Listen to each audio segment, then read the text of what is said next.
And we're going to hear from the managers, and then we'll come back and hear from you in just a second, because Big Ange has been asked about that altercation with the fans. Let's hear from him. I've lived in this world for long enough to know that when people aren't happy, they'll express their opinions, and I'm never going to hide. I'm never going to shirk that responsibility. That's fine. You know, I'll take on board. Is it nice? No, because like I said last night, I'm not just a manager, I'm a human being like everyone else. None of us likes to hear those sort of things, but it is what it is. It doesn't disappoint me, it doesn't frustrate me, it doesn't make me angry. I'm just as determined as ever to get it right. Not because of that, but because of my resolve to bring success to the football club. If I was worried about my own existence, I would have fought tooth and nail to block Harry Kane leaving the football club, but it wasn't the right decision for the club because he was in the last year of his contract.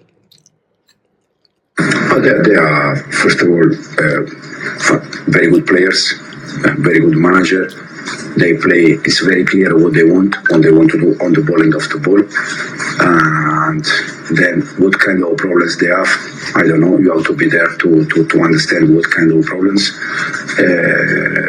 But they are a fantastic team, and you see also the results. 2 weeks ago they beat City 4-0. So they are a very good team. Okay, so we're going to get your answer. It was like a game show, so we'll find out who wins after the break. Yeah, what do you do when a manager, you don't necessarily know what the tactics are? I think, or when you know what they are, but you don't like them. But you don't like them because they're putting you under so much pressure. That high line is conceding so many goals. I think the players have to have a conversation with the coach. And I also think you can take responsibility within the game. It's the same as Southampton keep playing out from the back. That's a whole other story. It's not working. And I think sometimes the coaches have to just let the players, yes, set them up. That's what you do. That's what you're in the training ground for. But they'll also give more responsibility to the players. But I play for coaches where, I won an Olympic bronze medal playing for England, and we just used to bypass the midfield. We went straight from our centre-back to our centre-forward, and we were thinking we couldn't stand the tactics, but we were like, hold on a minute here. This isn't our style of football, but we're winning. So you have to work with what the players are wanting, and it can have to be encumbersome, because like I said, during that World Cup, we didn't like the coach's tactics, but we just kind of thought, we're winning here. We tried to play football for 15 years, didn't win a medal, and now we're playing like this type of football where it's like table tennis, and we're winning. So I think it has to come from the players buying in, but if it's not working, players then have to take responsibility and think, this is not working. That's down to teams have leadership groups. It's not just the captains now. Yeah. In a team, it's like, this is not working, this is what we need. Yeah, that was the most casual drop-in of an Olympic medal I have ever heard. We're just taking a look at Spurs. I meant World Cup, actually. I never even played the Olympics. I meant World Cup medal. We're just having a look at Spurs. You don't know what you're going to get. That's the problem, because the fans of the more open style of play, they enjoy the goals, the thrills, the spills, but you can have that, but then can you really aspire to finish in the top 4? Can you really aspire to win a cup competition? Possibly. They're in the latter stages of the League Cup, so they will say if we get good draws going forward, we got a real good chance there. But I think in terms of the league, they'll look at some of the teams they've slipped up against, conceded goals against. It is no exaggeration to say that Bournemouth should have scored 5 the other night. They were that shambolic at the back. They lacked so much urgency, and fans have bombarded phone-ins. They've been on social media. They've really vented about that performance because it shows a lack of fight, hunger, desire, consistency, organisation. They're concerned, and that's why there's a big worry. Coming up a side like Chelsea, their last win, I think they've got 1 clean sheet in their last 9, but they've scored a hatful of goals so far this season, and they will be able to shred Spurs if they believe that just because they're at the Tottenham Hotspur Stadium, they can continue to play the way they always do. And how much of that when you're on the pitch, Liam, and the fans are starting to get nervous and the fans are starting to get edgy? I remember being at the Ipswich game and they were booing. So this fight has been building even since the last day of last season. Remember when they played City and there was a title, involved somehow with Arsenal.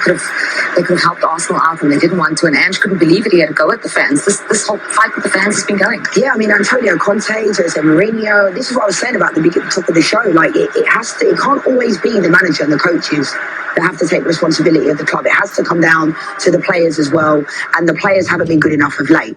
Obviously against Man City, that was a strange game, 4-0. It was an amazing game from Tottenham, but I think, But do you not think that when you become a manager, part of that job is managing the players, keeping them on side, maintaining that fine balance between discipline and getting millionaire players to run for their lives? That's what Pep Guardiola is so good at. But then the quality, though, Darren, no. That's the only thing I'm going to say. Like, look at the quality that Pep Guardiola has in comparison to what Ruben Amorim has. You know, they're not the same type of quality players. And I think same as if you look at Amorim, United players have started running. Their urgency is back in their game. I watched them against Everton. 2 of the 4 goals they scored were from pressing. Yeah, there's non-negotiable. Forcing other players to lose the ball.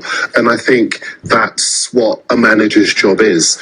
So, yes. But I think he's maximising them to a certain degree, though. Like, the certain players, I think, Son is not having a great season, but other than that, I think he's maximising what he's got. He's playing with what he has. I mean, Maddison didn't have a great start to the season, came good, but I think, you know, sometimes the individuals at the club, I mean, you lose Harry Kane like the season before last, that's going to be a big loss. Solanke, that was Ange Postecoglou's signing. He wanted Dom Solanke. When people thought he was going to go for Ivan Toney, he said, this is the only player that I want in that position. He hasn't played well. He's not scoring goals.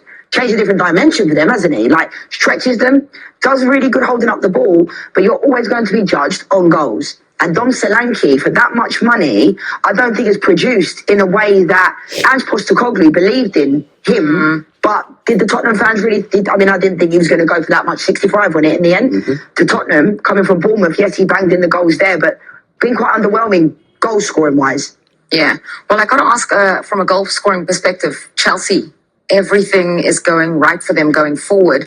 And Enzo Maresca doesn't want to put them in the title conversation, but whether he likes it or not, they are. Yeah, sometimes you don't get that option, that luxury in the Premier League, because if you're in the kind of form that they are, then you are in it anyway. And by the end of last weekend, they were only out of the top 2 on goal difference. I think as far as Chelsea are concerned, they are just so good in front of goal. I've always said that I didn't think they could finish in the top 4 unless they could sort their defending out. They've conceded in all but 1 of the last 9 games. And I think as far as the title race is concerned, that could be their undoing. But that capability to score goals that they have, with Palmer pulling the strings and all sorts of players weighing in. Yeah. Palmer's the kind of player that makes other players around him better. He's almost like the orchestra conductor. And I think there is a confidence coursing through Chelsea right now that enables them to believe that they can beat anyone they play against. And I think should be a really he will be telling them, no, they're in the title race. I think what they're telling us, you know, they asked Cole Palmer, they asked Maresca after the game, do you think you're in the title race? And they say no. But best believe within that dressing room. Is that what happens? Yeah, 100%. Like, they'll be feeling it. So did that happen to you? Did that happen to you when you were in dressing rooms? Yes and no. But when I played in England, I always played for Arsenal. We won it. It was like we were always that team that everyone wanted to knock off, similar to Man City. What was the message outside the dressing room from the manager? I mean, we just knew we were good. So it was almost but when the manager was in press conferences, what did the manager say compared to what they said? Like what Enzo Maresca says now. So even when, you know, we were winning things, Darren, so it's difficult. When I've been on teams that weren't winning and then we were in the running to win, then the conversation changes. Does that make sense? Because obviously, like, as a player, Chelsea were not going to be in and around it. Under Poch, like, no one saw this coming. Enzo Maresca's gone in there. I think Caicedo's having a better season this year. I think, obviously, Cole Palmer and Christopher Nkunku, I really like him. RB Leipzig, I thought he was brilliant. And obviously, he had that injury when he first came in, but they've scored 5 midweek, 5 different goal scorers. Jadon Sancho getting his first goal. Enzo's also weighing in with goals as well. Lots of people were saying, well, you're £100 million and you can't get in the team.